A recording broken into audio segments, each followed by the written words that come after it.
A great name of West Indies cricket, a man who wore the West Indies jersey, played against the greatest teams in the world, and then disappeared from everyone's radar. His name is Vasbert Drakes, and what he did after cricket ended will shock you more than any six he ever hit. This isn't just another cricket story. This is about falling down, getting back up, and winning bigger than ever before. August 5th, 1979. A baby boy was born in Barbados named Vasbert Drakes. Back then, the West Indies cricket team was crushing everyone. They were the kings of cricket. Every kid in Barbados wanted to be the next Viv Richards or Malcolm Marshall. Young Vasbert was no different. He played cricket every single day, morning, afternoon, evening. It didn't matter. He was obsessed, but here's the problem. Barbados had thousands of kids just like him.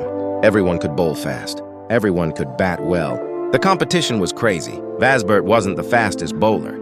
He wasn't the biggest hitter. So how would he stand out? He made a choice that changed his life. He decided to be smart instead of just fast. He learned to swing the ball. He learned to trick batsmen. He studied the game like he was preparing for an exam. Years passed. Vasbert kept training. He watched his friends get selected for big teams. He watched them play matches while he sat on the sidelines. Rejection after rejection came his way. Coaches said he wasn't good enough. Selectors ignored him. He was working regular jobs just to survive while practicing cricket whenever he could. His family asked him to give up. They wanted him to get a stable job, but Vasbert refused to quit. Then came the year 1994. Vasbert was 25 years old. Most cricketers are already established by this age. But for Vasbert, this was just the beginning. He got the call. West Indies wanted him to play against Australia. Not just any team. Australia was dominating world cricket at that time. Imagine waiting your whole life for something and finally getting it when you almost gave up hope. His debut was tough. Really tough. The Australian batsmen were ruthless. They showed no mercy to new players. Vasbert took some wickets, but he struggled too. The pressure was massive. The West Indies team was not the same powerhouse anymore. The legends were retiring. Young players had to fill huge shoes. Vasbert was one of those young players trying to prove himself. He played test matches. He played one-day matches, but consistency was his enemy. Some games he bowled brilliantly. Other games he struggled. This is the reality most cricketers face. Only a few become superstars. The rest fight for their place in the team every single day. Vasbert was in that second group. Always fighting, always proving himself, never quite becoming the star he dreamed of being. So he made another big decision. He went to England to play county cricket. Sussex, Nottinghamshire, Warwickshire, Leicestershire. He played for all these teams. County cricket is hard work. You're away from home for months. The weather is cold and rainy. Nothing like sunny Barbados. You live in small apartments. You miss your family. You play almost every week with very little rest. Many cricketers hate it, but Vasbert saw it differently. While other players just played and collected their paychecks, Vasbert was watching and learning. English cricket had something Caribbean cricket didn't focus on much: coaching. Proper, scientific coaching. They analyzed every ball. They studied every batsman's weakness. They had plans and backup plans. Vasbert absorbed all of this knowledge like a sponge. He didn't know it yet, but he was preparing for his real life's work. His international career continued, but it never took off the way he wanted. He was a decent player. Not bad, not great, just decent. He contributed to the team when needed, took important wickets sometimes, scored useful runs occasionally, but he was never the match winner, never the player people paid tickets to watch. This reality hurt. Every athlete dreams of glory. Vasbert's glory never came as a player. Then one day it ended. No big announcement, no farewell match, no crowds chanting his name. The selectors just stopped picking him. This is how most cricket careers end. Quietly, suddenly. You're a professional athlete one day and unemployed the next. Vasbert was in his 30s. What do you do when the only thing you've known your whole life is suddenly taken away? Most retired cricketers struggle with this. Depression is common. Identity crisis is normal. Many end up doing commentary or coaching local clubs just to stay connected to cricket. They live in the past, constantly talking about their playing days. Vasbert could have gone down this path. Nobody would have blamed him. But something inside him refused to accept an ordinary ending. He decided to become a coach. Not just any coach, though. He wanted to be great at it. He studied coaching methods. He got certifications. He attended seminars. He learned sports psychology. He understood nutrition and fitness. He became a student of coaching the same way he had been a student of bowling years ago. And then he made a choice that surprised everyone. He decided to coach women's cricket. Now, listen carefully because this is important. In the early 2000s, women's cricket was treated like a joke in the Caribbean. Almost no funding, no media coverage, no respect. The women players practiced on bad fields. They got equipment only when the men's team didn't need it. They played matches that nobody watched. They had talent but zero support. For a former men's international cricketer to coach women was seen as a failure. People thought Vasbert couldn't get a better job. But Vasbert saw what others were blind to. He saw raw talent being wasted. He saw players who could be world-class if someone just taught them properly. He started coaching the UAE team, then Barbados teams. He worked with women cricketers who had been ignored their whole lives. He treated them like professionals. He pushed them hard. He believed in them when nobody else did. His reputation grew slowly. Players he coached started performing better. Teams he worked with started winning more. Then came the big opportunity. West Indies women's team needed a coach. They had never won a major tournament. Ever. They had talented players like Stephanie Taylor and Deandra Dotton. But talent alone doesn't win championships. You need strategy. You need mental toughness.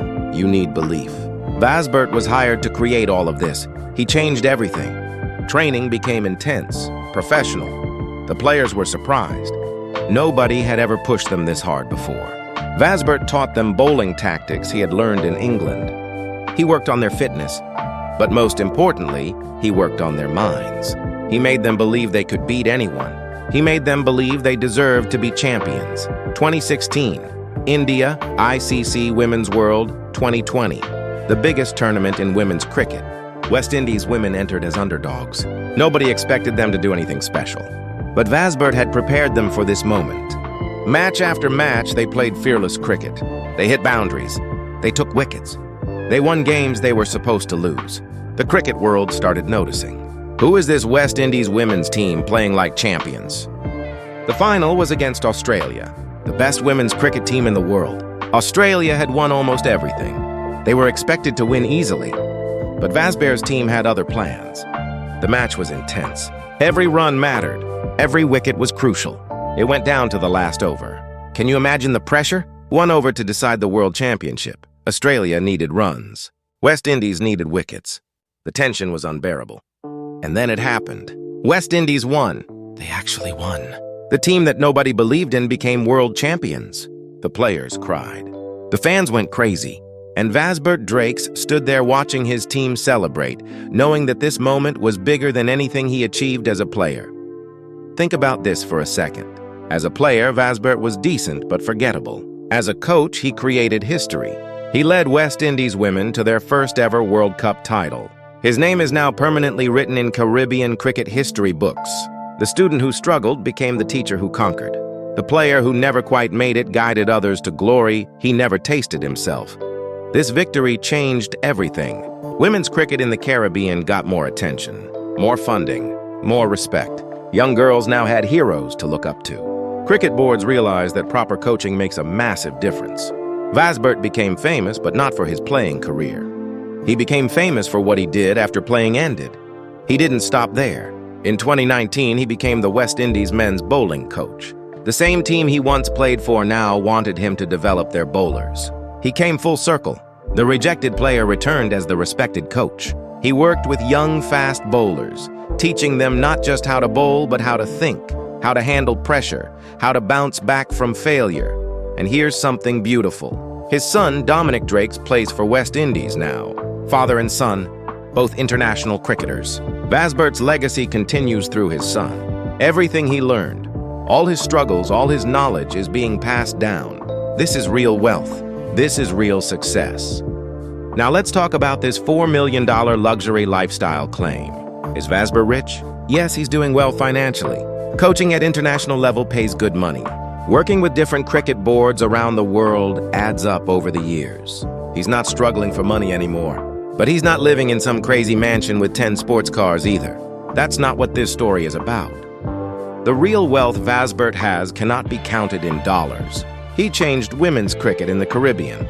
He proved that coaching matters. He showed that your playing career doesn't define your entire life. He created opportunities for others. He broke barriers. He inspired thousands of young girls to play cricket. Can you put a price on that? No amount of money equals the impact he made. His story teaches us something powerful. Your first failure is not your final result. Vasbert failed to become a cricket superstar. So what? He became something better. He became a championship-winning coach. He became a legend in a different way. Most people would have given up. Most people would have stayed bitter about their playing career not working out. Vasbert chose differently. He took every disappointment and turned it into preparation. The rejections taught him empathy for struggling players. The county cricket years taught him coaching methods. The end of his playing career forced him to reinvent himself. Nothing was wasted. Everything had a purpose. He just couldn't see it while going through the struggle. This is what makes his story so important today. We live in a world obsessed with instant success. Everyone wants to be famous by 25. Everyone wants millions of followers. Everyone wants the easy path to glory. Vasbert's story says that's not how real success works. Real success takes time. It takes failure. It takes learning. It takes reinvention. He was 25 when he finally played international cricket. Most people today think 25 is too old to start anything. He was in his 30s when his playing career ended. Most people think 30s means your best days are behind you. He was over 40 when he won the World Cup as a coach. Most people think 40 is too late for major achievements. Vasbert proved all of these beliefs wrong.